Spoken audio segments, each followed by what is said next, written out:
spirit, whither wander you? O'er hill, or dale, through bush, through briar, through park, or pale, so flood through fire, I do wander everywhere. The play is A Midsummer Night's Dream, written by Shakespeare, and it's one of his, I would say, his most magical of plays, and definitely an audience pleaser. We needed a production that was large enough and epic in scope that our students would have a real challenge. So we're borrowing from a Japanese theater aesthetic called Bunraku. And Bunraku will enable us to have people and objects float through the air, which will certainly give it a magical feel. And the language itself is just enchanting. And we've opted to do this particular production in English, in the original language of Shakespeare.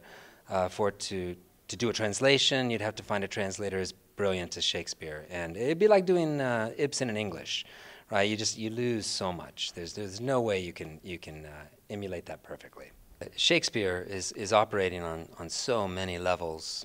This person had a working vocabulary of about 60,000 words, which is 5 to 6 times the average person. And when a word didn't exist and he was trying to express a thought, he simply made it up. And there are many words we use every day that Shakespeare literally invented, like luggage and stuff. That's one of my favorite words. And assassination. And many other words like that. With its accessibility and the way that we're going about it, I think Norwegian audiences will absolutely get a lot from it. And most of all, they're just going to have fun. I think this is a really enchanting production. The language is just so beautiful that it can enable an audience to have an experience that they might not otherwise have. And that's the magic of theater. Yeah, I mean, the play itself is set up in such a way that Shakespeare sets up 3 separate groups of characters, which in themselves inhabit 3 different worlds, if you like. Met by moonlight, proud Titania.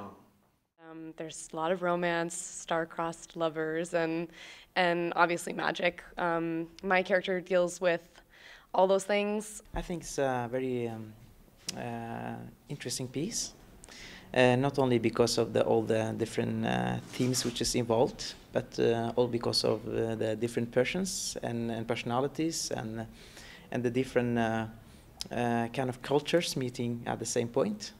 So in the structure of the play itself, it sets up this clash of cultures. When I came up with the name of the International Theatreacademy Norway, the international component, I didn't mean the color of one's skin or where they're from, but rather philosophy. Thanks, courteous Wall. Jove shall do well for this. But what see I? No Thisbe do I see. Oh, wicked Wall, through whom I see no bliss. Cursed be thy stones for thus deceiving me.